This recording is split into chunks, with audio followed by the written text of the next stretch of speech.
আসসালামু আলাইকুম, সবাইকে স্বাগতম আজকের এই লেসনে। আশা করছি আপনারা সবাই ভালো আছেন এবং আপনারা প্রত্যেকটা লেসন খুব মনোযোগ সহকারে আপনারা দেখতেছেন। আজকের এই লেসনটা অত্যন্ত গুরুত্বপূর্ণ, কেননা আজকের এই লেসনে আমি কথা বলবো এ টু জেড সম্পূর্ণভাবে টাইপিং নিয়ে, অর্থাৎ যে ক্যারেক্টার, প্যারাগ্রাফ এবং টাইপ টুল, এই তিনটা বিষয় নিয়ে আমি আজকে টোটালি ক্লিয়ার একটা ধারণা দেব। আমাদের টাইপিং অত্যন্ত গুরুত্বপূর্ণ একটা জিনিস আমাদের ডিজাইনে, কারণ আমাদের ডিজাইনের মেইন যে কন্টেন্ট সেটা হচ্ছে টেক্সট বা ইনফরমেশন যেটা বলি আমরা।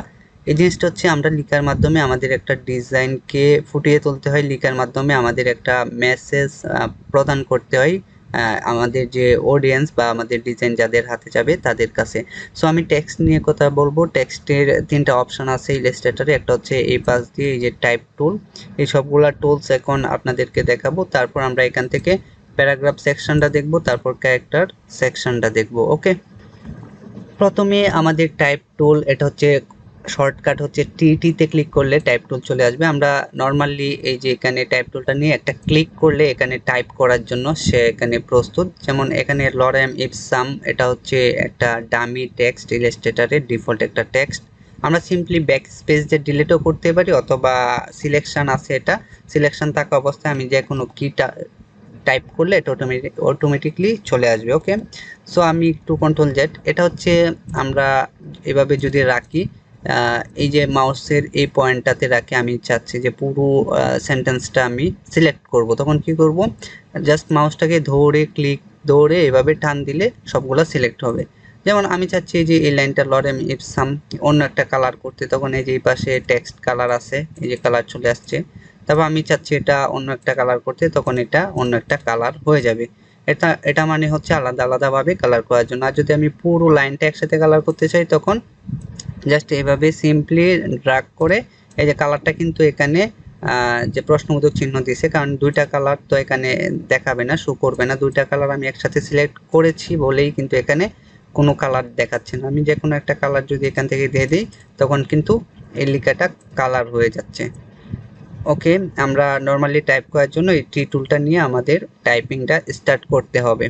নেক্সট যেটা আছে আরেকটা হচ্ছে আমি দেখাই, সিম্পলি আমাদের টাইপ টুলের সাথে রিলেটেড হচ্ছে ক্যারেক্টার এবং প্যারাগ্রাফ প্যানেল। আমরা এই যে এখান থেকে আমরা টাইপের ক্যারেক্টারের সাইজ চেঞ্জ করতে পারি। এভাবে সিলেক্ট করলে যে অটোমেটিকলি উপরে যে সেটিংগুলো আসছে, প্রত্যেকটা সেটিং হচ্ছে এই টাইপ টুলের আরও কয়েকটা সেটিং। এটা হচ্ছে ফন্ট নেম হচ্ছে মেরিট প্রো, এটা হচ্ছে স্টাইল রেগুলার, এটা সাইজ হচ্ছে 72। এখান থেকে আমরা সাইজটা ছোট করে দিলাম। ওকে, আমরা চাইলে আরও ছোট করে দিতে পারি প্যারাগ্রাফের জন্য। ওকে, আমি এটা ডিলিট করে আমি আবার টাইপ টুল নিয়ে আমি এখানে কিছু প্যারাগ্রাফ অটোমেটিকলি লরেম ইপসামের এঁকে ফেললাম, অর্থাৎ এভাবে টান দিলে অটোমেটিকলি এই লেখাগুলো চলে আসবে। এটা ইলাস্ট্রেটর সিসি ভার্সনের প্রত্যেকটা ভার্সনের এরকম রয়েছে। তো এটা আমরা গুগলে সার্চ করলেও লরেম ইপসামের ডামি টেক্সট ইউজ করতে পারবো, কারণ আমরা যখন যে প্র্যাকটিসের জন্য ডিজাইনগুলো করব, এই ডিজাইনে আমাদের তো কোনো কন্টেন্ট নাই, সেহেতু আমরা লরেম ইপসামের কন্টেন্টগুলো, এই টেক্সটগুলো ইউজ করব। ওকে, এখন আমি এখানে যদি সিলেকশন টুল থেকে এটাতে ক্লিক করি, তখন দেখতে পারতেছি এটা হচ্ছে একটা টেক্সট কি হচ্ছে বক্স হয়ে গেছে। এই যে টেক্সট বক্স অটোমেটিকলি কিন্তু হয়ে গেছে। আমি কি করছিলাম, সিম্পলি যেভাবে আমি বক্সটাকে ছোট বড় করতে পারতেছি, যার ফলে আমার টেক্সটটা কিন্তু বক্সের বাইরে যাচ্ছে না। এই যেভাবে ধরে, এটা হচ্ছে টেক্সট বক্স, আর এই বক্সের মধ্যে অটোমেটিকলি টেক্সটগুলা অ্যাড হয়ে গেছে। আমি যদি ব্যাক স্পেস দিই, এই বক্সের ভিতরে কিছু নেই। ওকে, সো এই বক্সটার সুবিধা হচ্ছে, আমি যদি আরেকবার দেখাই, আমি চাচ্ছি কোনো একটা টেক্সট এই পরিমাণে আমি রাখবো। ধরেন এই সবগুলা টেক্সট আমি কন্ট্রোল ওয়াল এ দিয়ে সবগুলা সিলেক্ট করে কন্ট্রোল সি দিয়ে কপি করলাম। আমি চাচ্ছি এখন এই টেক্সটগুলো আমি চাচ্ছি যে এই বরাবর থাকবে, এর বাইরে যাবে না। ওকে, তখন কি করবো, এই যে এই বরাবর একটা বক্স থেকে আমি এগুলা ডিলিট করে দিয়ে এগুলা ধরলাম আমি ক্লায়েন্টের কন্টেন্ট, এগুলা সিলেক্ট করে কন্ট্রোল সি দিয়ে আমি আবার এখানে চলে আসলাম। এটা এখানে হাইড হয়ে গেছে। আমি এখন এটাকে প্রিভিউ করার জন্য আমাকে এই যে এইভাবে ধরতে হবে, ধরে এখানে ডাবল ক্লিক করলে অথবা টাইপ টুলটা নিয়ে যে এখানে নিয়ে আসলে অটোমেটিকলি আমার ওই লেখাগুলো এই বক্সের ভিতর পেস্ট করার অপশন পাবো। কন্ট্রোল ভি দিয়ে আমি এই লেখাগুলো পেস্ট করে ফেললাম। এখন সুবিধা হচ্ছে কি, দেখেন আমার এই টেক্সটগুলো কিন্তু আমার এই বক্সের ভিতরেই পেস্ট হয়েছে, এর বাইরে কিন্তু যায় নাই। এখন আমি যদি বক্স ক্রিয়েট না করে সেম টেক্সটটা আমার কপিতে আসেন, এখন আমি জাস্ট টাইপ টুলটা নিয়ে এভাবে কোনো বক্স আঁকলাম না, সিম্পলি এভাবে ক্লিক করে কন্ট্রোল ভি দিয়ে দিলাম, তখন কিন্তু আমার টেক্সটগুলো এই যে ডান পাশে চলে গেল, এই যে কত দূর চলে গেছে। ওকে, সো এটা ছিল টেক্সট বক্সের সুবিধা। এই যে এটা হচ্ছে টেক্সট বক্স বানিয়ে আপনারা প্রত্যেকটা টেক্সট যেগুলো সেন্ট প্যারাগ্রাফ আকারে আছে এগুলো আপনারা এভাবে পেস্ট করতে পারেন। তারপর বক্স ছোট বড় করে দিতে পারেন, কতটুকু যাবে সেটা, ধরেন এতটুকু রাখলাম বক্স, আমি এখানে এইটুকু আমি এই সাইজ করে দিলাম। ওকে, টেক্সট বক্স ছিল। আর এই বক্সটাকে আবার আনবক্স করার জন্য ডাবল ক্লিক করলে এই বক্সটা চলে যাবে। এখন যদি আমি আরও কোনো টেক্সট এই পাশে অ্যাড করতে চাই তখন কিন্তু অটোমেটিকলি এই যে ডান পাশে চলে যাচ্ছে, লেখাগুলো ডান পাশে চলে যাচ্ছে। এখন যদি আমি আবার এটাকে এইখানে ডাবল ক্লিক করলে অটোমেটিকলি বক্স হয়ে যাবে।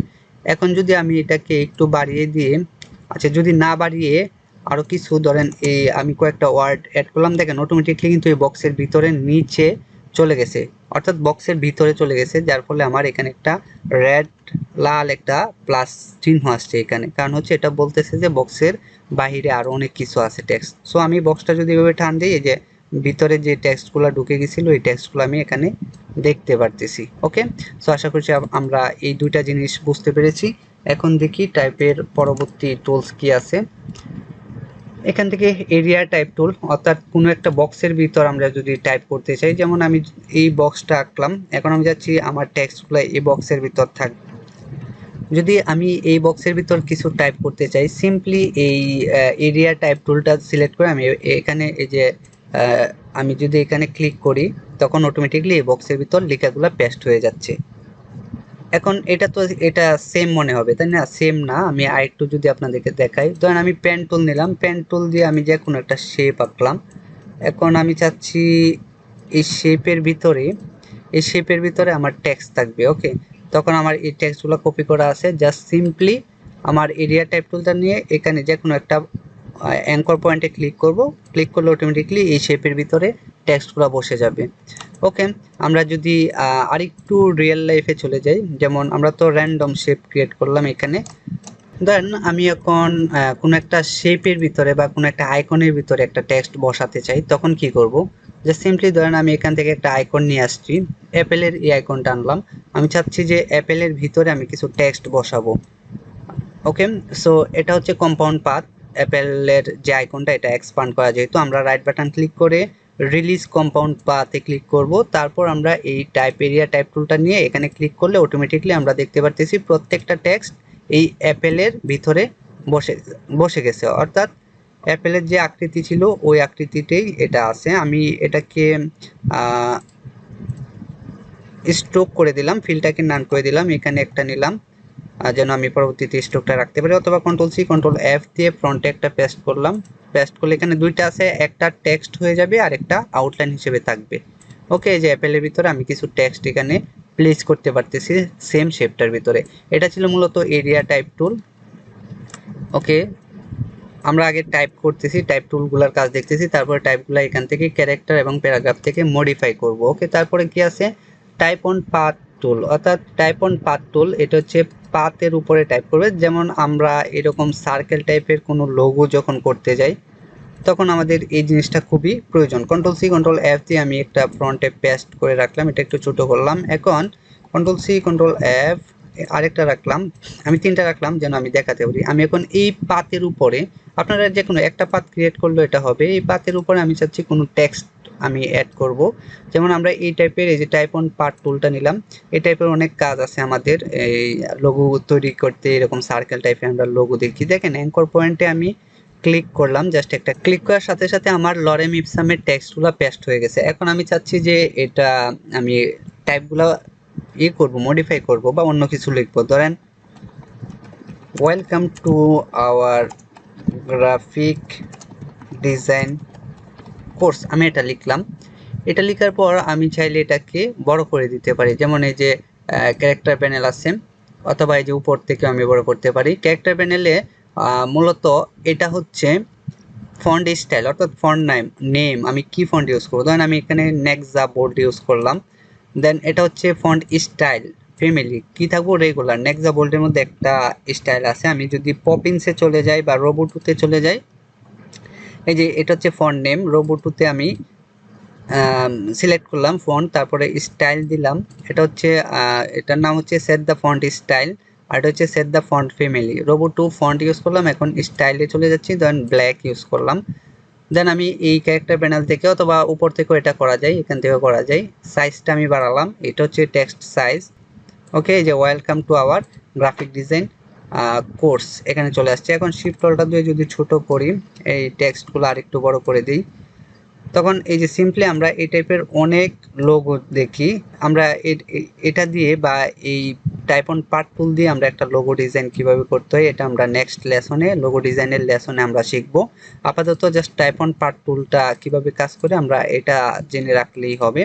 এখন যদি আমি এটাকে ফিল কালার করে দিই, ফিল কালার করে দিয়ে অ্যারেঞ্জ থেকে ব্যাকে পাঠিয়ে দিই, তখন আমার টেক্সটটা আমি কালার চেঞ্জ করতে পারতেছি, এই যে চেঞ্জ করে দেখতে পারতেছি।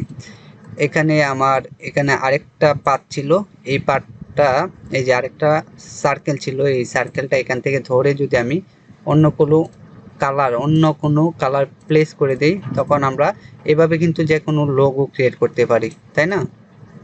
তো এটার প্রফেশনাল লোগো এই টুলসটা ইউজ করে কিভাবে বানাতে হয় আমরা নেক্সট লেসনগুলোতে দেখবো। আপাতত এটা এই পর্যন্তই থাকুক। ওকে, পরবর্তী কি টুলস আছে আমরা সেটাতে চলে যাই।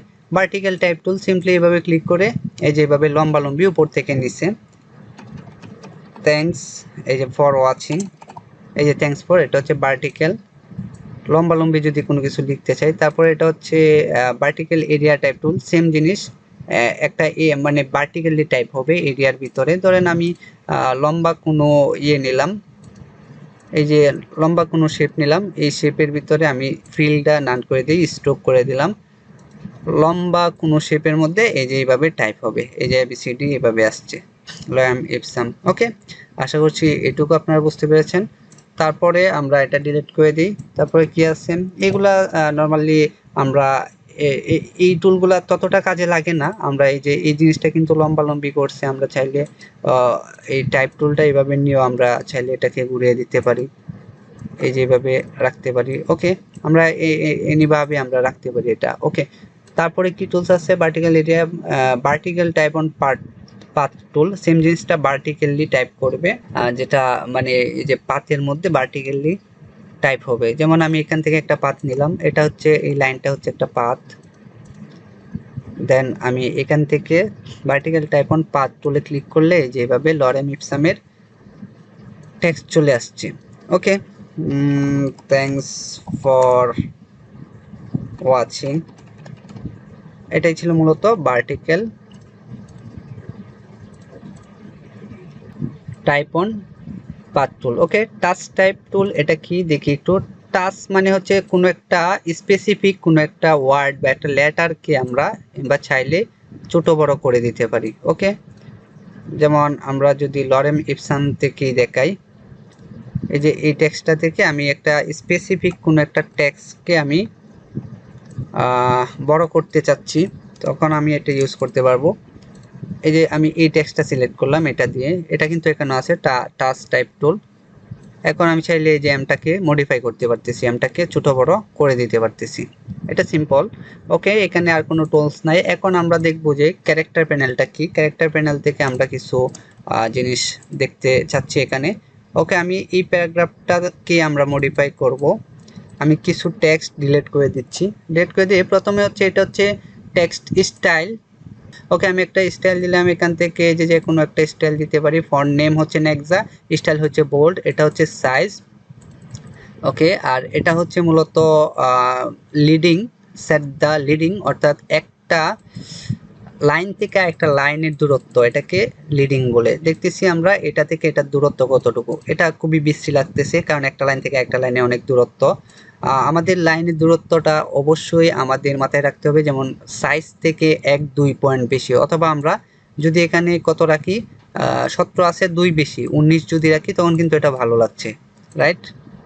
বল থেকে যদি একটু রেগুলার করে দিই, তখন কিন্তু এই জিনিসটা ভালো লাগছে। এখন যদি আমি 19 থেকে আমি 39 করে দিই বা 59 করে দিই, তখন কিন্তু একটা লাইন থেকে একটা লাইনের স্পেস অনেক বেশি হয়ে যাচ্ছে। এভাবে কোনো প্যারাগ্রাফ কোথাও কেউ লিখে না, সো আমরা এটা লিখবো না। সর্বোচ্চ 17 আছে 19 20 এটা এই 2-3 কম বেশি করে আমরা দেখব কতটুকু ভালো লাগে, 19 অথবা 20। ওকে, এটা হচ্ছে একটা লাইন থেকে আরেকটা লাইনের দূরত্ব। তারপরে এটা কি আছে, set the kerning between two characters, অর্থাৎ কার্নিং কার্নিং হচ্ছে যেমন আমি একটু বিগ টাইপের নিতে হবে। কার্নিং হচ্ছে মূলত, আমি এটা ডিলিট করে দিলাম, এই যে এটাকে আমি 100% করে অর্থাৎ রিসেট করে দিই। রিসেট করে দিলে এটা আবার ঠিক হয়ে যাবে। রিসেট প্যানেল, এই যে রিসেট হয়ে গেছে। ওকে, লরেম ইপসাম যা ছিল তাই হয়ে গেছে। এখন আমি যেটা করতে চাচ্ছি এটা হচ্ছে কার্নিংটা কি। মূলত কার্নিংটা হচ্ছে মূলত একটা ওয়ার্ড থেকে আরেকটা ওয়ার্ডের দূরত্ব। যেমন এই বর্ণটা থেকে ই থেকে এম এর স্পেস যদি আমি এখানে বাড়াই দিই, 200 করে দিই, এই যে 200 হয়ে গেছে। যদি 500 করে দিই, এখানে লিখতেও পারবো, এই যে 500 করে দিলে এই যে 500 হয়ে গেছে। একটা লেটার থেকে একটা লেটারের দূরত্ব এটা। ওকে, এটা আমরা নর্মালি কি রাখবো, নর্মালি আমরা এটাকে O2 করে দেব, O2 করে দেব। O2 করে দিলে একটা ওয়ার্ড থেকে আরেকটা ওয়ার্ডের দূরত্ব অটোমেটিকলি যা থাকার ততটুকুই থাকবে। ওকে, তারপরে কি আছে, এটা হচ্ছে set the tracking for the selected characters, অর্থাৎ এই যে আমরা যদি এইটাতে আবার চলে আসি, এরকম একটা প্যারাগ্রাফ ধরেন আমি একটা একটু বাড়িয়ে দিলে আমরা বুঝতে পারবো। এই যে অর্থাৎ স্পেস, একটা ওয়ার্ড থেকে আরেকটা ওয়ার্ড ফুল সেন্টেন্সের স্পেস, আমরা এটা ছিল আমাদের নর্মালি একটা সেন্টেন্সের, আর এটা হচ্ছে ফুল সেন্টেন্সের ডিস্টেন্সটা ডান থেকে বাম পাশে একটা ওয়ার্ড থেকে একটা ওয়ার্ডের দূরত্ব বাড়তেছে। এই যে ই থেকে এন, এন থেকে আয়ের দূরত্বটা সম্প্রসারণ হচ্ছে। ওকে, এটা আমরা 0 রাখবো, আমাদের কাজের প্রয়োজনে এটা ইউজ করব। কাজের প্রয়োজন বলতে ধরেন আমরা অনেক সময় এটা একটু প্র্যাকটিক্যালি দেখি। ধরেন এটা কোনো লোগো ডিজাইনের নাম, হেক্সাকম, এটা হচ্ছে ধরেন একটা লোগো, কোনো একটা কোম্পানির লোগো নেম। আমি ফন্টটা একটু চেঞ্জ করছি, একটা প্রপার মন্টসেরাত ইউজ করলাম।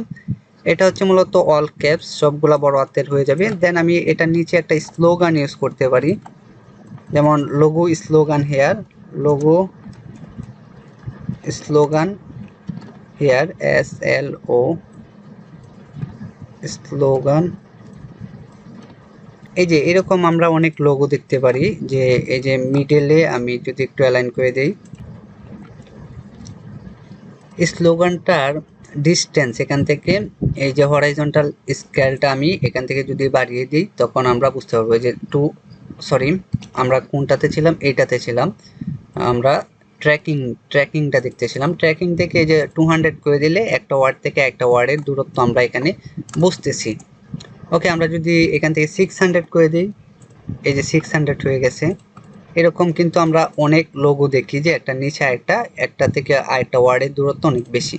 ওকে, আমরা আশা করছি যে ট্র্যাকিং জিনিসটা কি বুঝতে পারছি। তারপরে এটা হচ্ছে মূলত ভার্টিক্যাল স্কেল। ভার্টিক্যাল স্কেলটা অ্যাপ্লাই করতে হবে আবার প্যারাগ্রাফে, কারণ সিঙ্গেল ওয়ার্ডে এগুলো অ্যাপ্লাই করা যায় না। সো ভার্টিক্যাল স্কেল হচ্ছে একটা টেক্সট থেকে একটা টেক্সট, আমি এটাতেই অ্যাপ্লাই করছি, মানে টেক্সটের হাইট।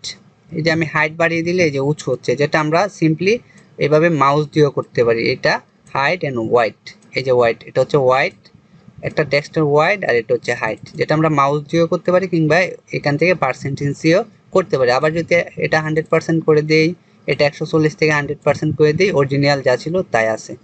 তারপরে এটা হচ্ছে set the baseline shift. Okay, baseline শিফটটা কি, ধরেন আমরা ইলাস্ট্রেটরের এমন কিছু কাজ আছে যে কাজগুলো একাধিক পদ্ধতিতে আমরা করতে পারি। সো এখানেও আমরা বেশ কিছু একটা কাজ দুইটা সিস্টেমে করা যায়, এটাও দেখতেছি। আরও বেশ কিছু যে কাজগুলো আছে এই কাজগুলো আমরা একটা না 2-3টা সিস্টেমে করতে পারি। ওকে, যেমন আমি এখানে H2O, H2O মানে হচ্ছে যে অক্সিজেন, যেটা পানির সংকেত হচ্ছে H2O। আমাদের কিন্তু এই যে একটা থেকে আরেকটা দূরত্ব অনেক বেশি দেখাচ্ছে, কারণ হচ্ছে আমি কিন্তু এগুলা রিসেট করি নাই, যা ছিল তাই কিন্তু এখানে অ্যাপ্লাই হচ্ছে। আমি এটাকে ধরে আমি সিম্পলি এখান থেকে রিসেট করে দিব, প্যানেলটা রিসেট করে দিলেই হবে। ওকে, এখন H2O আমি লিখতেছি, H2O। এখন এই যে H2O যেটা দেখাতে চাচ্ছিলাম, আমাদের 2টা কিন্তু নিচে থাকে, এখান থেকে আমি যদি এই যে মাইনাস করে দিই -22, এই যে নিচে চলে আসছে, এটা যদি মাইনাসটা আরও বেশি করে দিই তখন নিচে চলে যাবে, এটার সাইজ ছোটো করে দিই তখন কিন্তু এরকম সূত্রটা আমরা অ্যাপ্লাই করতে পারতেছি। এই জিনিসটা সিম্পলি আমরা এটা দিয়েও করতে পারি, যেমন সাবস্ক্রিপ্ট সুপারস্ক্রিপ্টের মাধ্যমে। সো আমরা এটা দিয়ে করব না, আমরা নর্মালি আমরা যদি এটা কিছু করতে চাই, এই যে সবগুলো ধরে সেম সাইজ করে দিয়ে H2 এখান থেকে সাবস্ক্রিপ্ট অথবা সুপার, এটা হচ্ছে সুপারস্ক্রিপ্ট, এটা হচ্ছে সাবস্ক্রিপ্ট দিয়ে এভাবে আমরা কোনো একটা সূত্র যদি লিখতে চাই এভাবে লিখে ফেলবো। আর এটা হচ্ছে নর্মালি ক্যারেক্টার রোটেশন, একটা ক্যারেক্টারকে যদি আমি রোটেট করতে চাই তখন এই যে এইভাবে আমরা রোটেট করতে পারবো। ওকে, 90 ডিগ্রি 80 ডিগ্রি এভাবে রোটেট হয়ে যাবে। তারপরে যেটা আছে এই লাইনটা আমাদের এই ক্যারেক্টার প্যানেলের শেষ লাইন, আমরা এই লাইনটা একটু দেখি। যেমন আমি লিখলাম WEL welcome to this lesson, এটা কিন্তু অনেক পিছনে চলে যাচ্ছে, আমি একটু সাইজটা ছোটো করে দিই। ওয়েলকাম টু দিস লেসন, এটা এখন কি অবস্থায় আছে, আমি ফন্ট এখান থেকে ফন্ট স্টাইল অর্থাৎ ফন্টটা চেঞ্জ করে আমি একটা রেগুলার ফন্ট লেটুটা ইউজ করি, যেটা আমি সবচেয়ে বেশি ইউজ করি। এখান থেকে যদি রিসেট প্যানেল দিই, প্যানেলটা রিসেট করে দিলাম। ওকে, অলওয়েজ নতুন কাজ করার সময় রিসেট করে নেবেন, নয়তো আপনার এগুলা যা এখানে দেওয়া থাকবে তাই কিন্তু অ্যাপ্লাই হবে। এখন ওয়েলকাম টু দিস লেসন, এটা যদি দিই, এটা হচ্ছে অল ক্যাপস, সবগুলা বড় হাতের হবে। এটা হচ্ছে এখান থেকে ফন্ট চেঞ্জ টু মাইরিয়াত যেটা আছে, এটা কিন্তু মাইরিয়াত প্রো হচ্ছে এটা ডিফল্ট ইলাস্ট্রেটর বা ফটোশপের ডিফল্ট ফন্ট। সো আমরা লেটু ফন্টটা ইউজ করতেছি। ওয়েলকাম টু দিস লেসন, এটা অল ক্যাপস, এটাতে দিলে আবার অল ক্যাপস উঠে পড়বে। এটা হচ্ছে স্মল ক্যাপস, এটা হচ্ছে স্মল ক্যাপস, অর্থাৎ প্রথম অক্ষর বড় হাতের হবে আর সবগুলা ছোট হাতের অক্ষর হবে। এটা হচ্ছে এরকম, যেমন আমি সবগুলা এই যে অল ক্যাপস থেকে যদি এটাতে চলে যাই তখন কিন্তু এই যে প্রথম অক্ষরটা বড় হাতের, বাকি সবগুলা ছোট হাতের হয়ে গেছে। দেন আমরা যে সূত্র লিখি এটা তো দেখলাম, সাবস্ক্রিপ্ট বা সুপারস্ক্রিপ্ট কি। তারপর এটা হচ্ছে আন্ডারলাইন, আমি এই টেক্সটটা সিলেক্ট করে যদি আন্ডারলাইন দিতে চাই, এই যে এখানে আন্ডারলাইন চলে আসছে। আমি যদি এখন এটা হচ্ছে আপনার স্ট্রাইক থ্রো, অর্থাৎ কোনো একটা টেক্সটকে যদি আমরা এভাবে কাটতে চাই তখন এইভাবে আমরা কাটতে পারবো। ওকে, এটা ছিল ক্যারেক্টার প্যানেল। নাও আমরা চলে যাচ্ছি প্যারাগ্রাফ প্যানেল। ক্যারেক্টারের সাথে রিলেটেড আমাদের এই প্যারাগ্রাফ প্যানেল, এটা বেসিক্যালি প্যারাগ্রাফে অ্যাপ্লাই করতে হয়। সো আমি এই প্যারাগ্রাফে চলে আসলাম, এখান থেকে আমি এই প্যারাগ্রাফটা থেকেই আমি স্টার্ট করতেছি। এখান থেকে এই প্যারাগ্রাফটা প্রথমেই আছে যেটা, এটা হচ্ছে অ্যালাইন লেফট। এই সম্পূর্ণ জিনিসগুলো হচ্ছে অ্যালাইনমেন্ট, যেটা আমরা অ্যালাইনের যে কাজটা, এটা কিন্তু শেপের অ্যালাইন, কোনো একটা অবজেক্টের অ্যালাইন, আর এটা হচ্ছে মূলত কোনো একটা প্যারাগ্রাফের অ্যালাইন। এখন এটা যদি দেই তখন এটা এই যে মিডলে অ্যালাইনমেন্ট হয়ে গেছে, অর্থাৎ মিডল থেকে এটা হচ্ছে বাম থেকে, এটা মধ্য থেকে, এটা হচ্ছে রাইট ডান থেকে, যে ডান পাশে সমানভাবে অ্যালাইন হয়ে গেছে। আর এখন এটা যদি দেই তখন কি হবে, এই যে সবগুলা সমান, এই যে এই সবগুলা সমান, জাস্ট শেষের লাইনটা একটু সমান না বা এরকম থাকবে। তারপর এইভাবে যদি দিই তখন এই যে এটা হচ্ছে justify with last line align centre, অর্থাৎ যে লাস্ট লাইনটা আছে এটা সেন্টারে থাকবে আর বাকি সবগুলা থাকবে হচ্ছে জাস্টিফাই অল লাইন। ওকে, এই যে মিডলে চলে আসছে।